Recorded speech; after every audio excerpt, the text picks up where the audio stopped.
Alright, so you want to know which characters are good in Darkest Dungeon 2. A relatively punishing game. Even more so with today's patch at the recording of this particular video. The game has kind of changed. And people are wondering, what is good? I am wondering, what is good? So I'm going to be making a preliminary tier list, which may be subject to change. But until then, this is what it's going to be.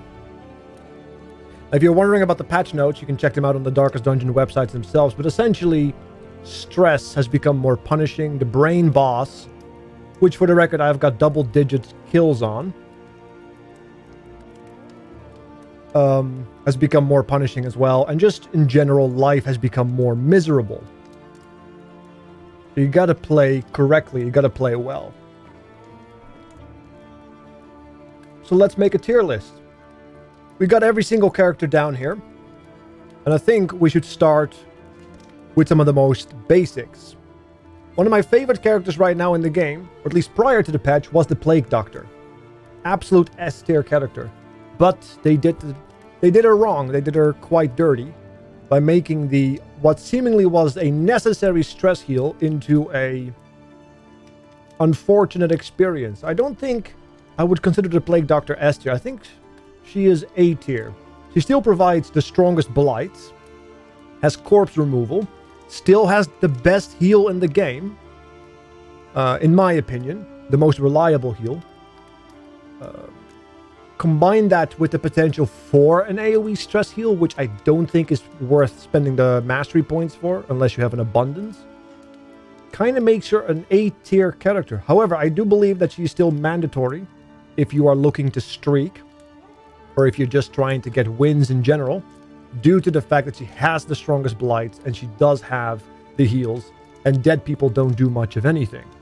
Last time I checked. So let's keep her at A. We might change that. Not the Bounty Hunter. The Grave Robber. Grave Robber is weird. I never liked the Grave Robber in Darkest Dungeon 1 myself. Too much fussy jumping around for her to be valuable.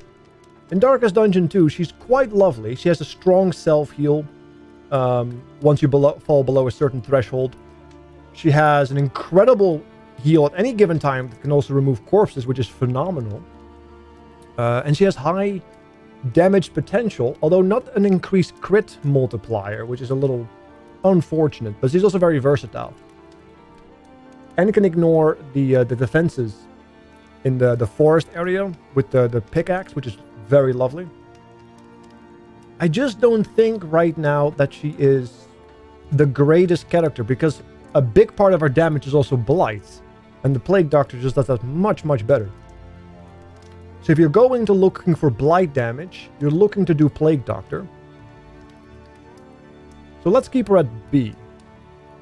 I don't think I would consider her to be as good as A, but she is versatile with her ability to move, so we'll get back to that. Who knows?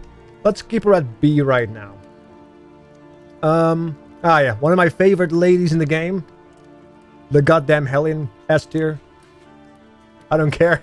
I'm not sure if she's S tier right now. Actually, no, I do think she's an S tier character. A lot of people find her to be a little annoying because of the Winda tokens. I had the same thought when I first saw her. I was really disappointed by it. But then you realize that it doesn't really affect you all that much. Because you open up with the Howling attack. Pretty much, if you have set up the character correctly with the right trinkets or just the right setup, you can pretty much immediately remove a single enemy out of the game, which helps your action economy. And then you go into the upgraded taunt move, and your Winded is gone.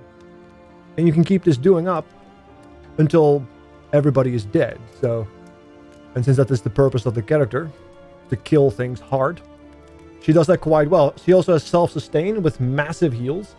And because of the introduction of stress being so much more severe in the recent patch, her ability to stress heal herself while also stress healing potential party members makes her from a previous A tier prior to the patch to an absolute bona fide S tier. I might be slightly prejudiced, might have some nepotism, favoritism, what have you, but she's lovely. S tier. I am not biased. Not at all. No, not me. Wrong bitch. All right. Oh, yeah. This is an unfortunate story of what happens when a character is too strong and the developers don't like it. An absolute S tier character. High crits, high damage, incredible riposte potential. Super defensive with the take aim upgraded into like guaranteed crits. Absolute and unstoppable powerhouse. However, he doesn't have self-sustain, and they nerfed his crit chance and his damage in the recent patch. So he's still really good, but he's no longer phenomenal, god tier, busted beyond repair.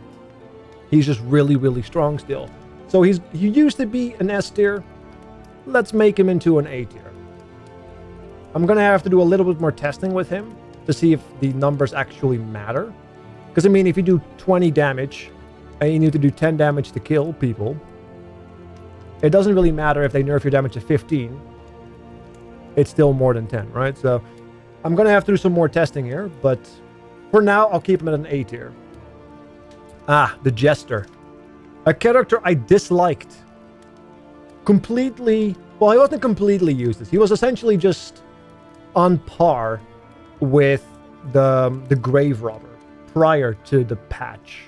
But now that I've been testing him, ooh, I honestly think he is necessary. Just like the Plague Doctor was necessary prior to the patch, he is the only stress healer that can actively stress heal somebody else below the 4th pip with the recent patch. Because you can do, at a base level, you can stress heal at 5 and bring them down to 3. And I think if you upgrade them, it is a 3 stress heal at 5, bringing him down to 2. So he's the only one who can effectively stress heal people down below the threshold of absolute pain and agony, which is the 4th pip. Which makes him a necessity, which makes him an S tier character just based on that alone. He also is incredibly versatile, does a surprisingly large amount of raw damage for the fact that he also applies massive amounts of bleeds in both single target and AoE. And then also the ability to apply dodge to himself while moving around, or blinds while moving around. So they can't really pin him down unless they immobilize him. He does decent damage and has a necessary stress heal. Speaks for itself that he becomes an S tier character then. Now granted, these are setups for... These are qualities based on the characters by themselves. There are certain setups that don't have benefit from certain characters, despite the fact that they may be A tier or S tier. So take that into consideration when you are forming your group at the beginning of the game. Ah, Leper. Leper is an interesting one. A lot of people hate him, and the people that love him just hate themselves enough, I think. But they like the character very much. The problem with the Leper is, of course, is the whole blind token, and if you circumvent the blind token, or ignore the attacks of him, he just becomes a tank. He has a lot of health, a lot of sustain, which makes him really good to be self-sufficient, which is a phenomenal trait in this game so far in the current patch. But if you want to do some good damage with him, and you can do good damage with him, you do need an external source of blind removal. Or you have to continuously make it so that he has to cleanse his own blind and then attack, cleanse his own blind, attack. So you're spending 2 turns to get 1 source of damage out, which is a little uncomfortable. You have the same problem with the Hellion, but kind of to a lesser extent. Because you want to taunt with the Hellion to get tankiness going, but that taunt also removes the Winded token. You don't have that same benefit on the Leper. You have to use a different ability other than his withdrawal or withstand attack or ability to actually cleanse him from that negative side effect. So if you, for example, run Hard Light, I believe, on Bonnie, which can cleanse blind, he becomes quite good, but by himself, he is a bit awkward, which makes him, for me, honestly, a B tier. Because, like, he's very self-sufficient, but he's just a piece of meat that stands there and does nothing. You have to combo him with other people to really make him shine. So by himself, I consider him to be a B tier.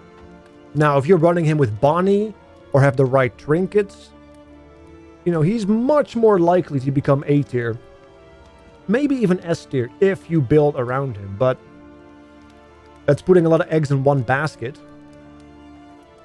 And I don't know many good baskets, so to each their own. Man-at-Arms.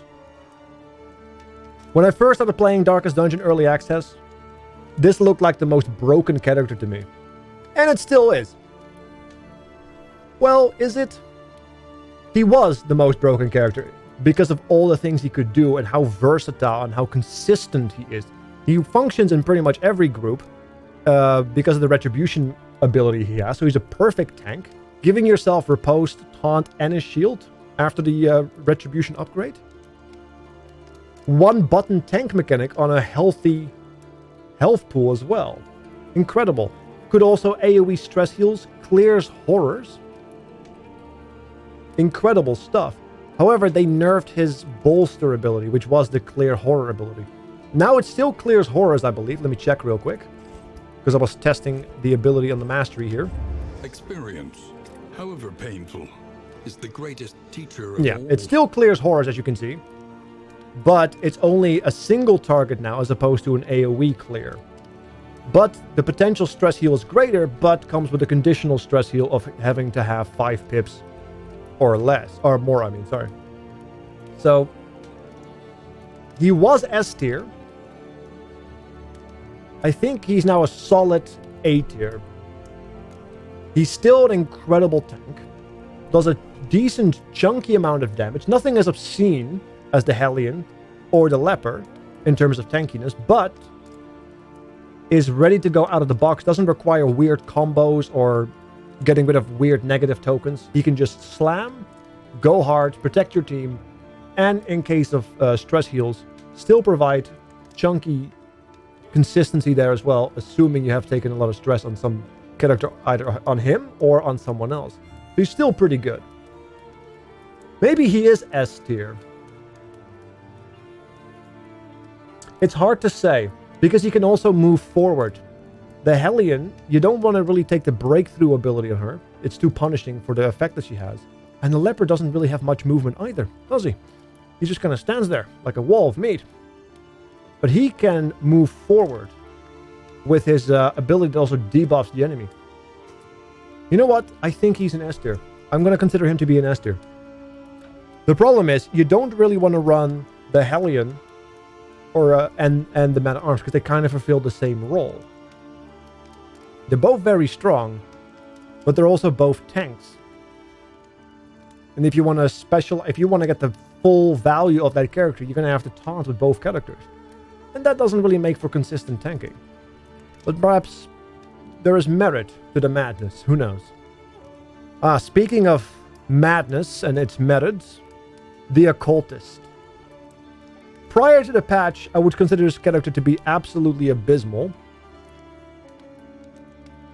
I still think he's pretty bad. He has good AoE backline damage with his Abyssal Artillery. He has some good debuffs. And his power comes from building up these power tokens that they can expend to go hard. But his heal was non-existent. So if you use him as a DPSer, he's fine. He's nothing special. I would prefer to run any of the other characters in pretty much every single situation. Which is why I prefer him to put him on C. I still think I prefer him below the Grave Robber, honestly. I would run the Grave Robber, because the Grave Robber is more self-sufficient and more versatile and still has high damage. You have returned. Thank you so much, Alonso. Wolfsry. But the Occultist itself,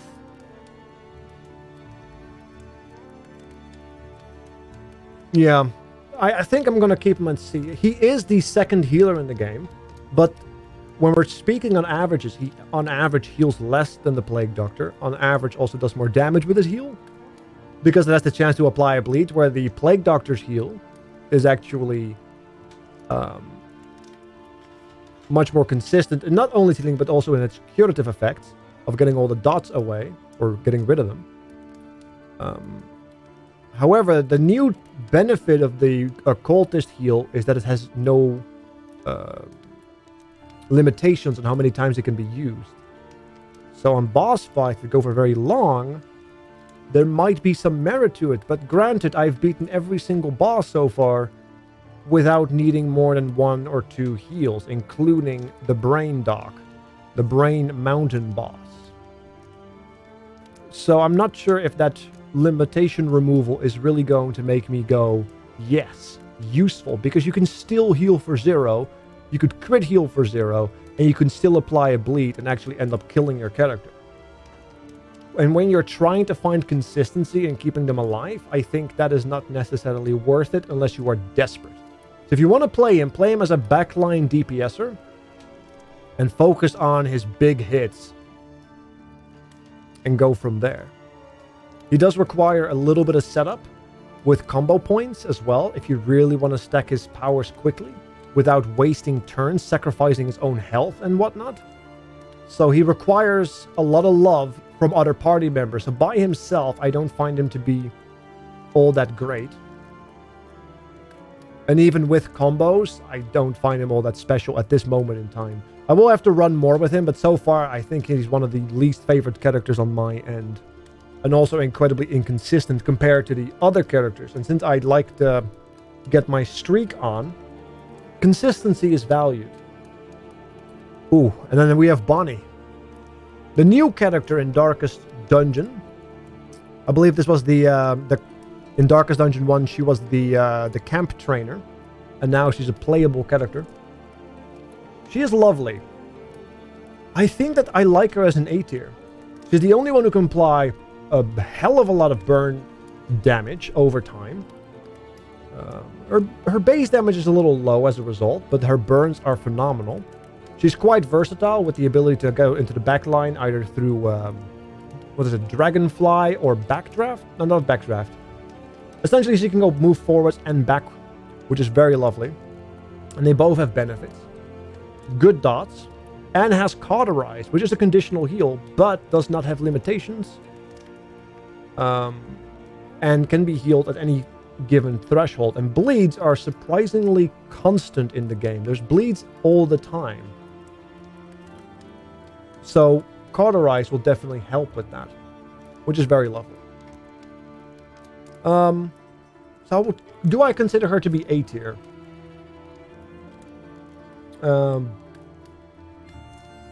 I believe I had her in this party. No, I did not. I was running some other tests.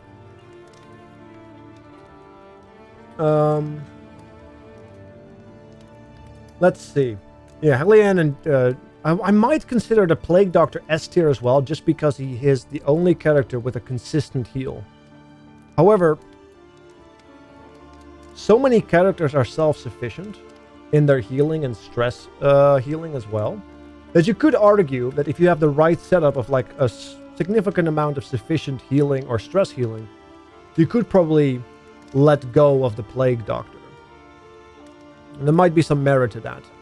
But in terms of characters and their value, their consistency based on their own class alone, not in combination with other characters, I think this is probably the way to go. I will say though, certain characters will definitely have different values and different compositions, but this is just for a character on character basis, and this is kind of my tier list right now, I think. Yeah, it might change, but this is what I'm going to do. This is the final draft. If you agree, let me know. If you disagree, also let me know. But do let me know why you disagree. I'm still doing a lot of testing, but so far this seems to be the way to go for me. See you around.